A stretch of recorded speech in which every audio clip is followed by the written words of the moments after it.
Two of the most popular slim carry guns, but only one of these would be my first choice if I had to carry it every single day. The Glock 43X is a simple, proven, and easy to trust firearm, but the Sig P365 XL gives you more capacity, more features, and a more modern setup.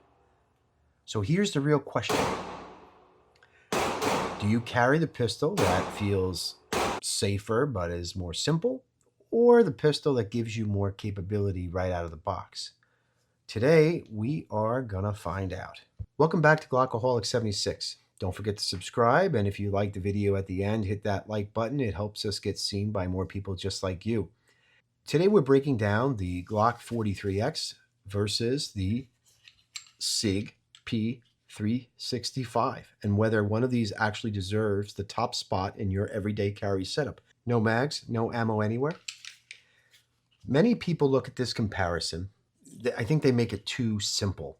The Glock is more reliable, or the Sig has more capacity, and I think both of those points matter, but that's definitely not the whole story. So here at Glockaholic 76, I want real life perspective. Concealed carry, training, range time, practical use, all that gets taken into consideration, because at the end of the day, what matters is not just what looks better on paper or looks better on camera. It's what feels better in your hand, shoots better under stress, what conceals better, what you trust when it matters.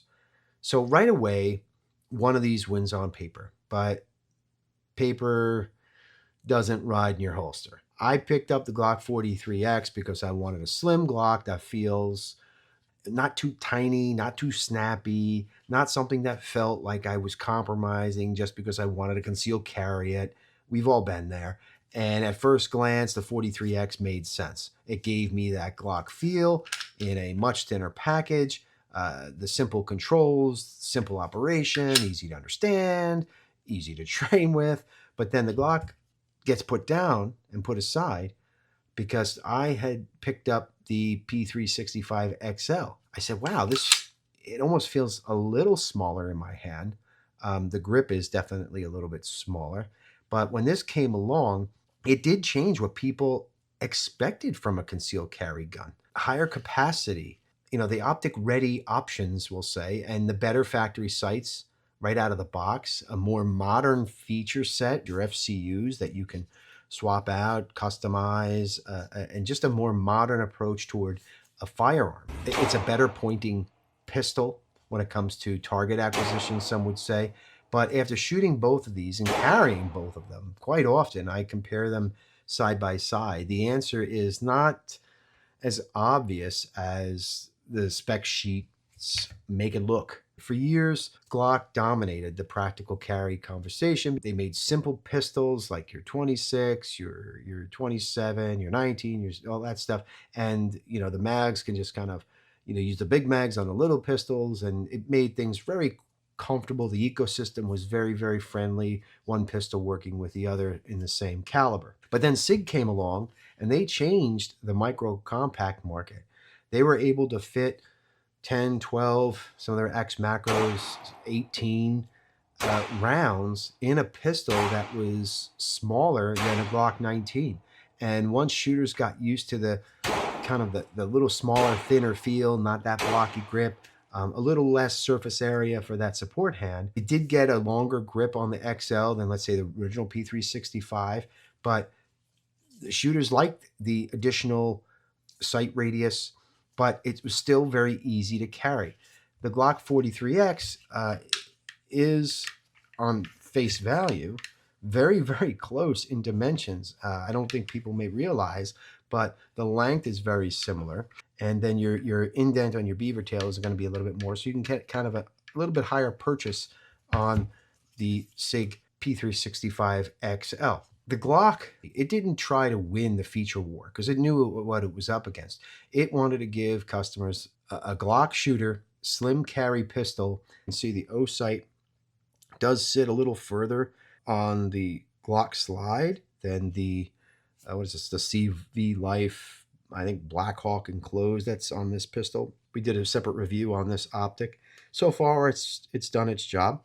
And we've done also a separate review on the Osight SE. You can check out that video as well. A great option for a budget red dot on any of these small micro pistols. Glock keeping it simple, and Sig, they tried to give you more. Run through the specs real quick. They're both 9mm. In the 43X, standard capacity was 10 rounds. Now we all know it's gonna get that 15 round magazine by Mekgar, or OEM, Mekgar, Glock, however you want to put it. You know, they're jumping to the front in that category. So now you're gonna get 15 rounds, which maybe it's a game changer. In this, the barrel length is 3.41 inches. The weight on this, 18.7 ounces unloaded. It is optic ready. This is the MOS model. Gives you that capability, and this particular optic is direct mounted to the slide, which is pretty neat. You don't have to deal with optic plates, and it gives you a really nice co-witness on the sights there, if you can see it. When it comes to the P365, again, 9mm. Typically, you can carry a 12 round magazine flush. This is the Mag Guts 14 round extension. The springs in here also fits really flush, so you get 14 plus 1 in something like this. It's how I usually run it, but if you really wanted to get crazy, you can throw in the X Macro mags with the sleeve on it, and now you've got 17 rounds in this amazingly small and thin package. Compare this to like a Glock 17.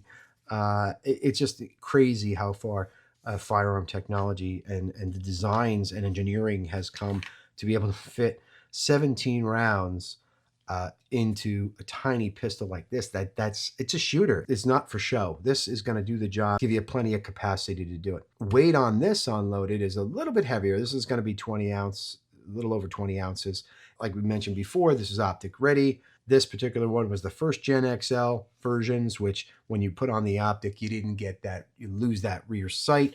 If that's something that bothers you, I think the newer versions of the XL or some of the X slides all have that option. When you take off the cover plate, you still retain your rear sight to be able to co-witness, which I don't mind. I like that option, but it's not a deal breaker for me. When I originally purchased the Sig with some of the issues with the P320, I was a little nervous about not carrying it with a safety.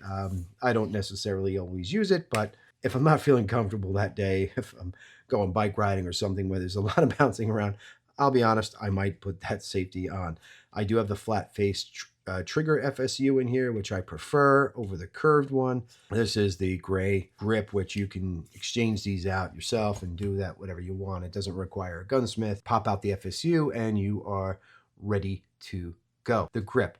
The Glock 43X grip is one of its biggest strengths. It's thin, but it still gives you enough grip to shoot well with a little bit of practice. Original downside we talked about was the capacity, but that's kind of gone away. In the standard magazines, this is only going to give you 12 rounds. And I say only now like it was a thing, but when this gave you 10 and this was 12, this was kind of amazing. But now it's like, okay, well, the Glock is on top, right? What I did from early on, we put one of these Mag Guts springs in here, and this gave me 14 plus 1. So really, there's a, right now in this configuration, there's a 1 round difference.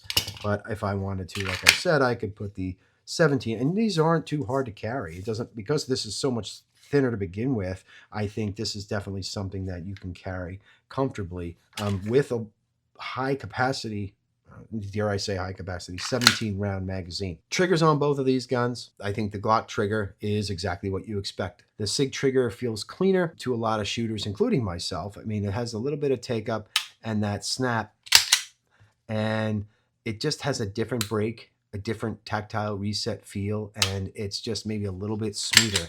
I never really quite understood, and if you know, drop it in the comments, but there's that kind of vibration that goes through this trigger when you shoot it. But at the range, I don't notice it as much because it's going to give you that recoil, which is going to offset kind of that vibration. You don't really feel it. Some people are going to prefer one over the other immediately between the two. Now, if I was to point out a Sig flaw, depending on your hand size, the Sig can feel a little bit, it is smaller, definitely smaller front to back, but it can feel a little cramped or narrow more than the 43X does.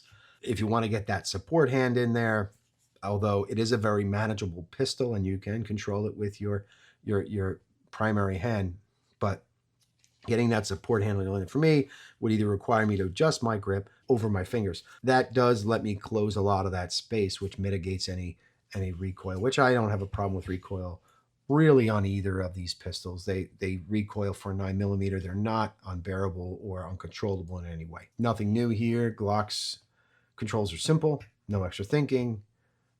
No surprises. The Sig controls are also easy and I think smooth, or even with a manual safety on the back. Sig is going to win on paper. It's got the modularity. It's got the FCU. Gives you different color options. You got everything from this regular Sig P365 to the XL to the Macro X to the all that stuff. There's so many different varieties in this. With the Glock 43X, it is what it is.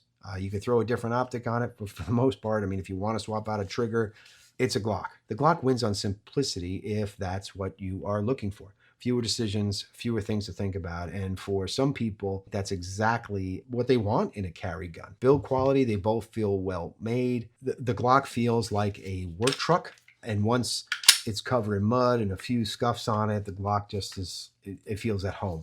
Your Sig feels kind of like your newer SUV with more features, but will still get the job done. And you could drive around with the family. You got, and it gives you a little bit of style. It's not a Ferrari, but it'll definitely get the job done. Glock 43X, biggest pro, gives you that confidence that comes with buying a Glock. Biggest con on a Glock, though, is probably going to be when it first came out, the capacity. 10 rounds.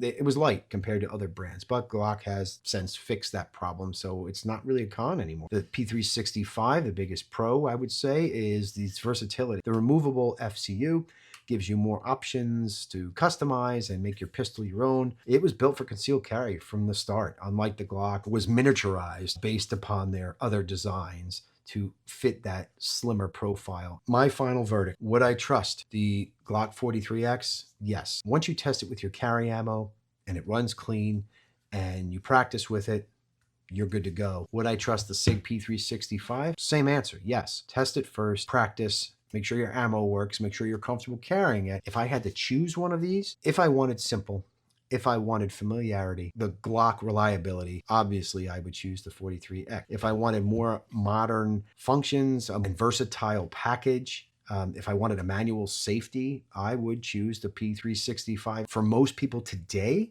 I think the P365 gives you more out of the box. But the Glock 43X is that simple and familiar and reliable choice. This turns out to be a lot tougher than I thought. The P365 wins based on specs for being that modern, innovative design. I think the Glock wins simple, reliable, it's familiar. At the end of the day, I think you need to let your hands decide which one wins. If you found this video helpful and you want to see more Glockaholic 76, I'd love to have you as a subscriber. And if you like this video, like it. If you didn't, I want to hear your thoughts down in the comments.